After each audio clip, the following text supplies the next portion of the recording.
안녕하십니까. 저는 전라도 광주 풍암 매매단지에서 아리랑 모터스를 운영하고 있는 정비 기능사 출신 조은수라고 합니다. 오늘 이 시간에는 고객님들께 제가 차량을 알선하는 이 순서를 제가 말씀을 한번 드려보겠습니다. 일단 차종이 정해졌다고 가정을 하고 차량을 보는 순서를 어떻게 제가 알선을 하는지를 한번 보여드리겠습니다. 저는 일단 차종이 가장 중요하게 외관을 먼저 다 봅니다. 왜냐하면 외관이 첫째가 마음에 안 들면 뭐 다른 내부나 뭐 시운전이나 이것은 할 필요도 없기 때문에 가장 먼저는 외관을 봅니다. 뭐 문콕은 없는지, 기스는 없는지, 도장이 들어간 데는 없는지, 또 도장이 들어갔다 해도 이런 쿼터 패널이라든지 이런 본네트라든지 이런 부분에 특히 들어간 적은 없는지 도장 상태를 보고요. 그 다음에 이 휠 기스가 상당히 중고 차량이 많은 편입니다. 휠 상태, 타이어 마모 상태, 그 다음에 좀 놓치기 쉬운 부분이 이런 스텝 밑에 부분도 찌그러 있는 차들이 또 있습니다. 그런 것까지 보고요. 그 다음에 제가 중요시하게 생각하는 부분이 이 배기통 그을음 상태를 저는 봅니다. 그래서 손가락으로 이렇게 찍어 봤을 때 깨끗한지, 새카만 끄름이 나오지 않는지, 이건 제가 중요하다고 지난 영상에서 말씀드렸을 것입니다. 그리고 또 썬팅이 이제 수명이 다 되면 뽀글이라고 그러죠. 뽀글이 같이 이렇게 다 떠버리는 현상이 생깁니다. 그렇기 때문에 이 썬팅 상태도 주의해서 봐야 됩니다. 이 차량은 이미 썬팅이 반사 필름이긴 한데 많이 이미 탈색이 돼서 다 수명이 거의 다 돼버렸고요. 이런 식으로 기포가 많이 생긴, 보기가 참 싫죠. 썬팅 수명이 다 되면 이렇게 돼버립니다. 그리고 외관이 전혀 문제가 없고 이제 마음에 들었을 경우에는 차 내부로 이렇게 들어갑니다. 차 내부로 들어가서 시동을 켭니다. 자, 시동을 켜는 방법도 저는 바로 켰는데요. 자, 다시 시동을도 원래 킬 때는 뭐 LPG나 디젤은 당연히 스마트 버튼을 2번 누른 상태에서, 디젤은 예열불, LPG는 LPI 파란불이 꺼졌을 때 브레이크를 밟고 스타트 버튼을 누르죠. 그런데 꼭 디젤이나 LPG가 아니더라도 가솔린 차량들도 오프된 상태에서 ACC죠. 이게 키를 2번 들렸을 때 이제 ON입니다. 이게 계기판이 다 들어와 있는 상태죠. 이 상태 되게 한 다음에, 그 다음에 브레이크를 밟고 스타트 버튼을 누르는 것이 더 안전합니다. 급발진 위험도 줄일 수 있는, 가능성을 줄일 수 있는 방법 중에 하나고요. 자, 시동을 켰으면 저는 바로 에어컨을 작동을 시킵니다. 에어컨을 작동시키는 이유는 이렇게 에어컨이 지금 켜져 있습니다. 에어컨을 일단 켜놓고 다른 데를 봅니다. 시동을 먼저 켜놓은 이유 중에 하나는 일단 엔진 온도계가 올라가야 이제 히터가 되는지 이 여부를 알 수 있기 때문에 차량 내부에 탔을 때는 바로 시동 먼저 겁니다. 그리고 에어컨도 걸어 놔야만 조금 있으면 이제 진짜 에어컨 냉기가 나오기 때문에 미리 시동 걸어 놓은 다음에 이제 하나씩 봅니다. 그래서 저는 썬루프가 이렇게 있는 차량들 같은 경우에는 썬루프 먼저 확인을 합니다. 그래서 썬루프에 있는 모든 버튼들을 다 작동을 해 봅니다. 자, 그 다음에 썬루프 분량 중에 가장 많은 분량이 뭐냐면, 썬루프가 지금 이제 썬루프에 물이 있기 때문에 열지는 않겠습니다. 썬루프를 열면 이게 오픈이 될 때나 닫힐 때나 빠른 속도, 정상적인 속도가 아니라 천천히 닫히다가 멈춘다든지, 닫히긴 하는데 어거지로 이렇게 닫힌다든지, 열릴 때도 마찬가지입니다. 그래서 속도가 일정하지 않고 점점 느려지면서 닫힌다든지, 중간에 멈췄다가 다시 열린다든지, 이거는 썬루프에서 가장 많이 일어나는 고장 증상 중에 하나인데요. 물론 수리비는 많이 들진 않습니다. 보통 10만원에서 이제 뭘 교환할 부품이 있을 경우에는 한 15만원 정도도 들고 그렇습니다. 물론 국산차 기준입니다. 그래서 썬루프도 그렇게 꼭 확인을 먼저 해 주셔야만 됩니다. 그리고 팁으로 말씀드리자면, 썬루프 같은 경우에는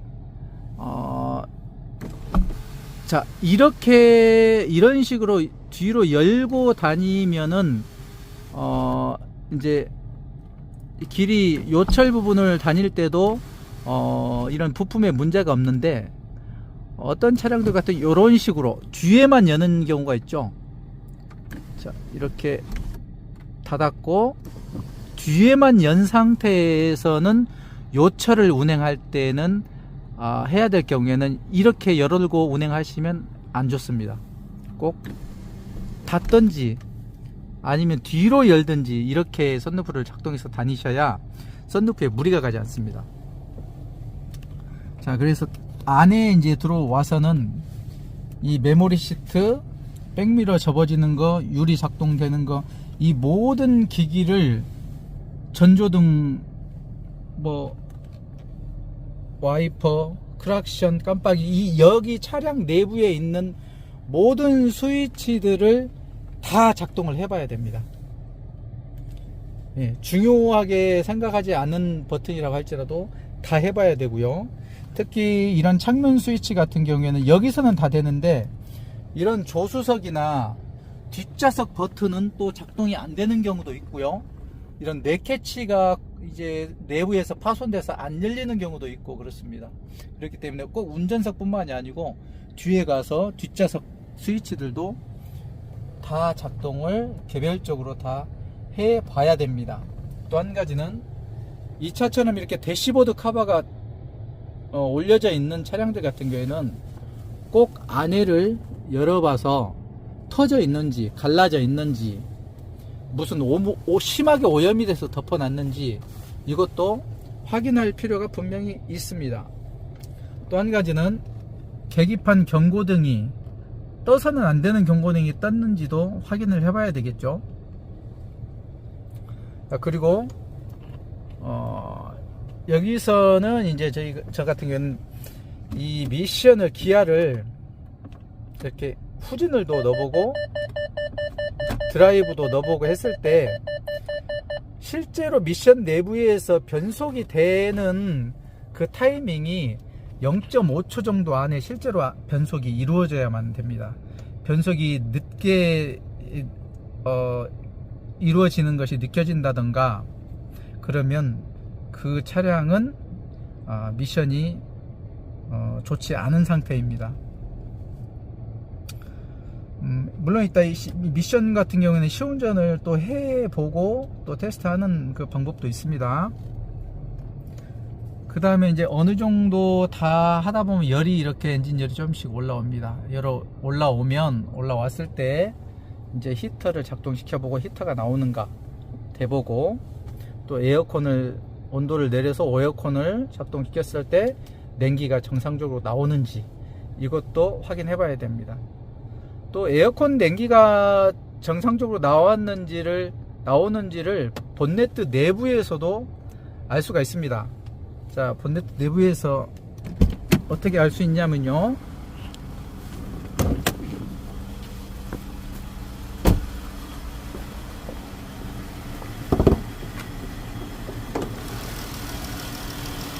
자, 모든 차량들은 이 에어컨 파이프가 다 있죠. 고압 파이프와 저압 파이프가 있습니다.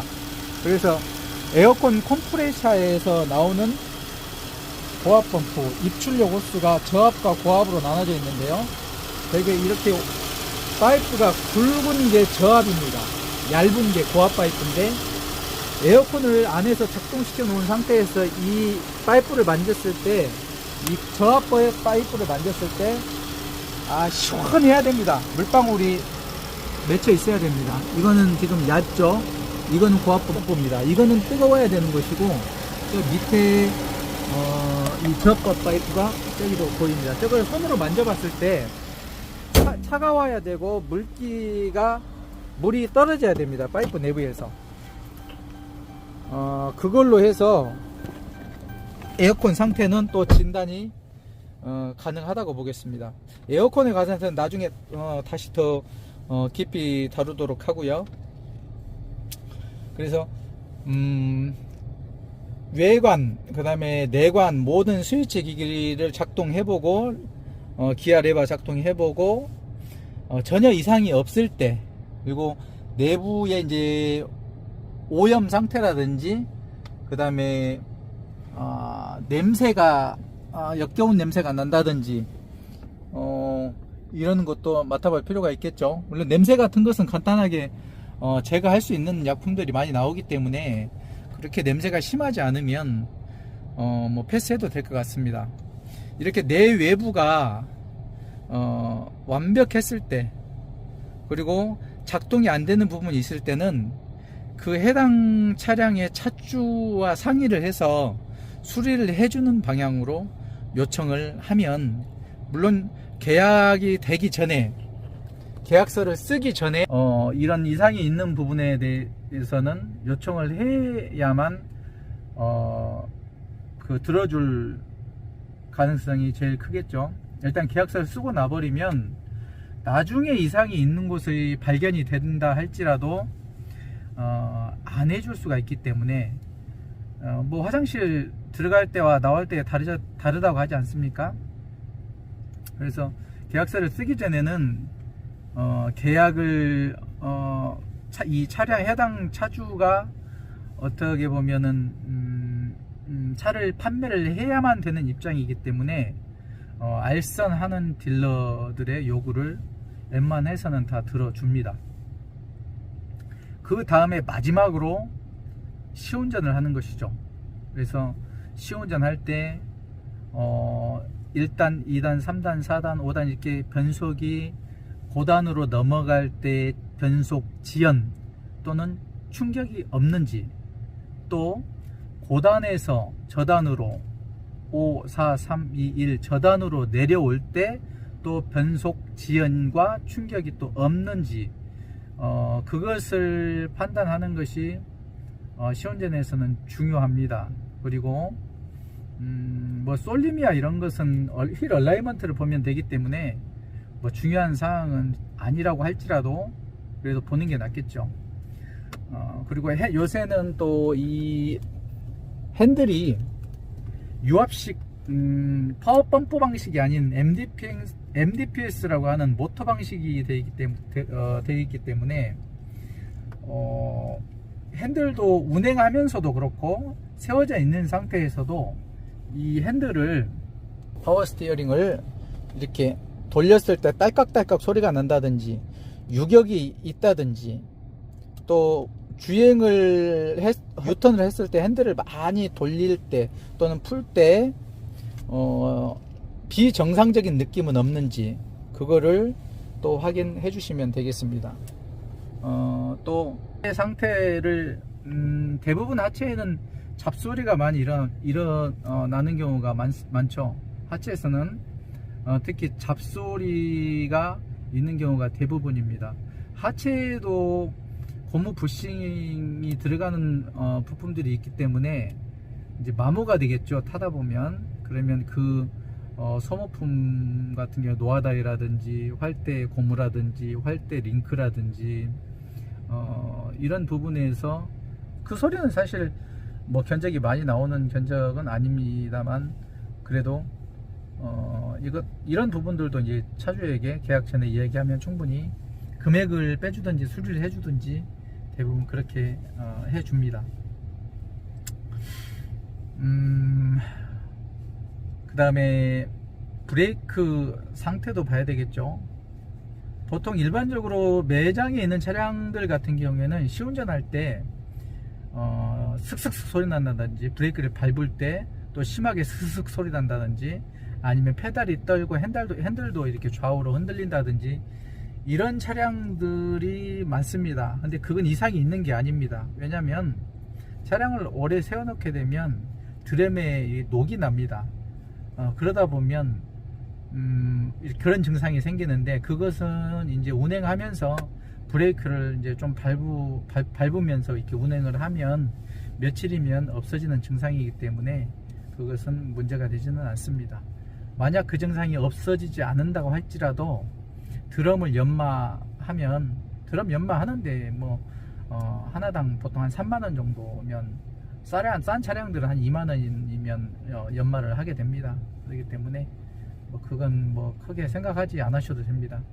어떤 뭐 고객님들께서는 차량의 99%가 좋아요. 1%가 마음에 안 드는 부분이 있어요. 그러면 그 1% 때문에 차량을 구입하지 않는 분들이 계시는데 저는 참 그럴 때는 마음이 좀 답답합니다. 물론 연식이 뭐 1년, 2년, 3년 된 차들 같은 경우에는 100% 기준으로 시각으로 보셔도 되겠지만 뭐 5년 되고 10년 되고 이런 차들을 사실 그런 차들은 저는 한 7, 80%만 뭐 신차 기준으로 해서 7, 80% 수준만 된다고 해도 저는 정말 좋은 차라고 생각을 합니다. 근데 너무 기대를 높이 잡고 오시고 또 정말로 본질적인 부분들을 중점적으로 보시는 것이 아니라 너무 하찮은 부분들을 가지고 태클을 거시고 이런 분들도 계시는데 물론 완벽함을 원하는 건 마음은 저도 이해하고 누구나 저라도 뭐 마찬가지겠죠. 그렇지만 내가 구매하는 차량의 가격 또 차종도 어느 정도 감안을 하셔서 어느 정도 이제 중고차를 구입하게 되면 어느 정도는 조금 투자는 대부분 하신다고 생각을 하시는 것이 저는 좋다고 생각을 합니다. 중고차 딜러들도 차량의 상태를 100% 완벽하게 해놓지 못하는 경우도 사실은 있습니다.